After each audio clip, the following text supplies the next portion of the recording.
Nananatiling matatag ang pagsaserbisyo ng Administrasyong Marcos Jr. sa gitna ng investigasyon sa maanumalyang flood control projects. Yan ang ulat ni Daniel Manalastas. Matapos ang budget hearing para sa panukalang budget ng Office of the President sa susunod na taon, sa isang ambush interview, may pagtitiyak si Executive Secretary Lucas Bersamin sa harap ng mga kontrobersiya sa flood control. Very, very stable because alam mo yan, internal dynamics lang yan. Normal sa atin yan. There were eras or periods in our history that there were more supposedly perceived to be destabilizing. I don't see any threats. May paglilinaw din si Bersamin sa bubuing independent commission na sisiyasat sa anomalya sa flood control. Pero oras na magsimula ito, paano na ang investigasyon na ginagawa rin ng Kamara at Senado? Kasi our independent commission, if it ever comes out, maybe about fact-finding lang.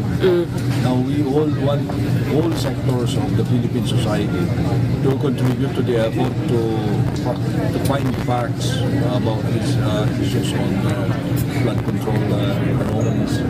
Sabi ni Senate Blue Ribbon Committee Chairperson Panfilo Lacson, internal cleansing ang kanyang isa sa prioridad sa komite. Ito'y matapos ang mga revelasyon sa pagdinig ng Kamara at maiugnay ang isang staff sa isang delivery of obligation na sa madaling salita ay lagay.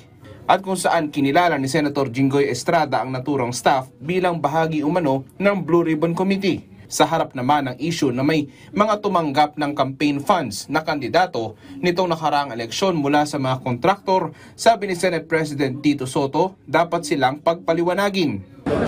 Sana mahirap nga naman yun.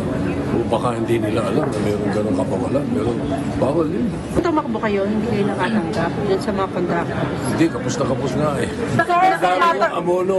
Si Senator Francis Escudero na tumugon sa COMELEC sakaling pagpaliwanagin. Ito'y matapos may ugnay sa isang kontratista sa umano'y campaign donations noong 2022. Daniel Manalastas para sa Pambansang TV sa Bagong Pilipinas.